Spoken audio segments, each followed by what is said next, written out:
It is 400 BC. You are in ancient Athens, the birthplace of democracy, philosophy, and sapphic romance. You lock eyes with a beautiful girl across the room.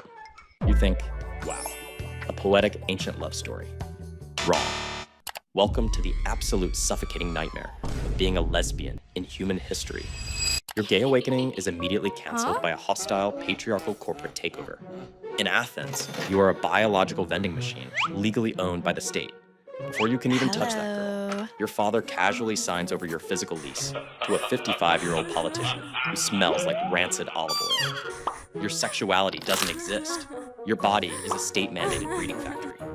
You are forced into a completely non-consensual, deeply traumatizing domestic contract. You have to submit your body to a man 3 times your age.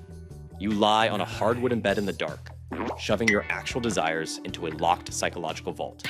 If you sneak out, if you even look at another woman, you aren't just grounded, you are considered defective state property. So, antiquity is a toxic nightmare. Let's try ancient Rome. You arrive and head straight to the steaming, marble-lined public bathhouses. Through the thick, humid fog, you see a female gladiator covered in sweat and leather armor. You pull her into a private alcove. It is pure ecstasy.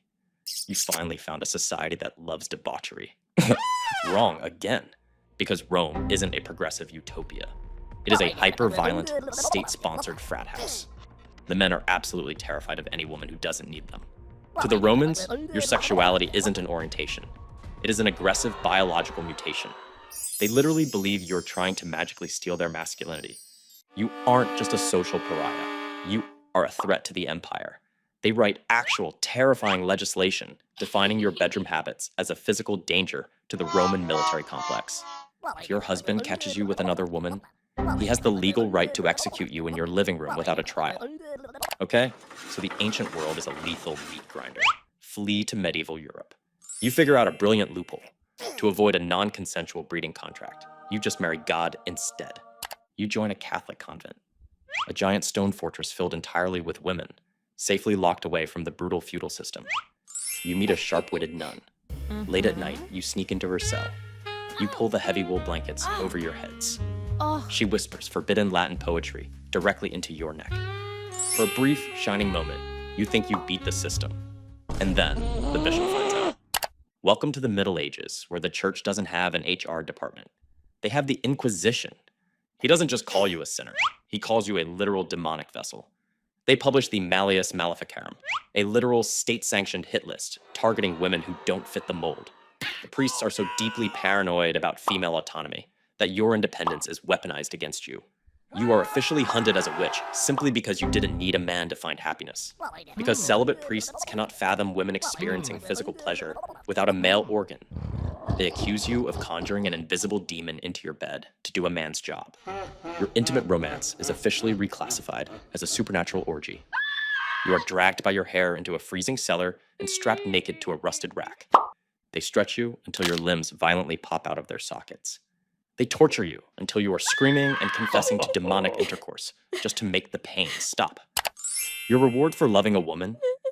You are dragged to the town square, tied to a stake, burned alive in front of cheering peasants. Okay, the Middle Ages are a fiery disaster. Let's try the 1700s. Golden age of piracy. You escape to the Caribbean. You steal a galleon. You put on leather boots and sail the high seas with a fierce female quartermaster. Down in the captain's quarters, the adrenaline is pumping, and you are living the ultimate lawless sapphic pirate fantasy. But you can't outrun the British Navy. Your ship is boarded. You are thrown in chains and dragged into a colonial courtroom. The male judges stare down at you. They are actively turned on by your leather coats and aggressive energy. They fetishize your entire existence, asking breathless questions about exactly what you two did in the captain's quarters. They consume your sexuality like premium illegal pornography. And when they are done getting their kicks, they slam the gavel and sentence you to the gallows. Outlaws get the noose. Fast forward to 19th century Victorian England. At first glance, it looks like the absolute jackpot. Victorian men are so aggressively sexist, they literally do not believe women possess a biological sex drive. You use this massive patriarchal blind spot to your advantage. You put on a corset, you move in with a wealthy heiress. Society calls it a Boston marriage. You share a single bed and write intensely erotic letters in secret code. I want to violently devour your soul and sleep between your thighs forever. And the Victorian men just tip their top hats and smile. They say, oh, look at those delicate spinsters sharing expenses. How economically practical. You are living the cottagecore dream. You hacked the matrix. But the horror here isn't the stake. The horror is total erasure. Generations later, male academics will dig up your secret, decoded diaries. They will read your explicitly sexual letters. And these highly educated scholars will publish a paper saying, ah, yes, two excellent bachelor roommates who were simply really good pals. They don't burn you. They meticulously Photoshop you out of the timeline of human history.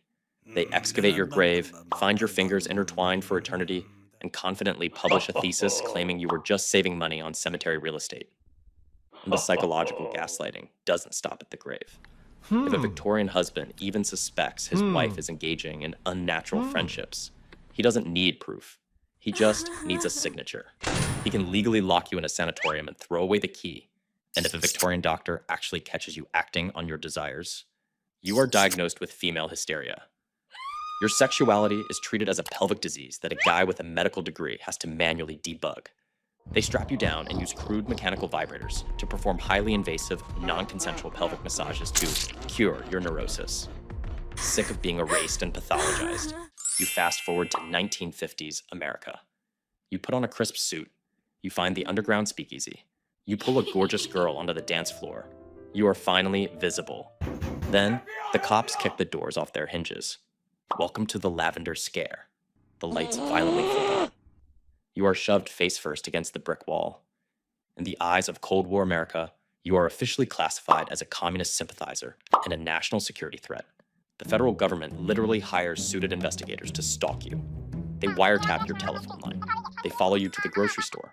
They sit outside your apartment in unmarked sedans, meticulously documenting every single time another woman walks through your front door. You are treated like a Soviet spy, simply because of who you kissed. Your name is published in the morning newspaper. Your boss fires you, your landlord evicts you, your family completely disowns you. Your entire life is dismantled in less than 24 hours. But the real horror is the medical system. In the 1950s, being a lesbian is a highly publicized psychiatric disease. Your family drags you to a sterile asylum.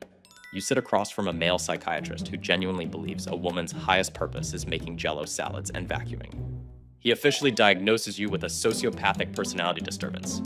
You are treated like a faulty piece of hardware they are determined to jailbreak. They strap you to a metal gurney. They pump thousands of volts of electricity directly into your hard drive to fry the gay out of your nervous system. And if you still stubbornly refuse to sleep with men, they roll you into an operating room. They jam a cold steel ice pick through your orbital cavity and perform a casual, irreversible lobotomy. All so you can finally be a quiet, compliant, heavily medicated suburban housewife.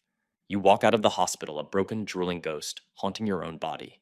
But here is the absolute darkest, aggressively hypocritical paradox of the entire historical timeline.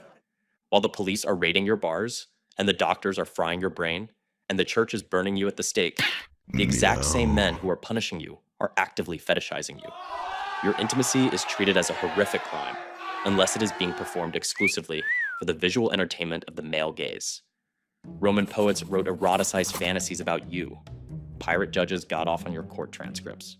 Victorian gentlemen hoarded your underground pornography. Modern frat boys scream slurs at gay men in public, while frantically searching for lesbian scenes on their private internet browsers. You are trapped in a deeply psychotic historical loop. To the world, you are a security threat. You are a disease. You are a glitch. But to the men in power, you are unauthorized premium entertainment. Your sexuality is never allowed to just be yours. It is constantly invaded, brutally policed, and aggressively commodified by the exact same system trying to erase you. They want your passion, but they want it on a leash. They want your fire, but only if they get to hold the matches. You survive it, you endure it, but you never, ever escape it.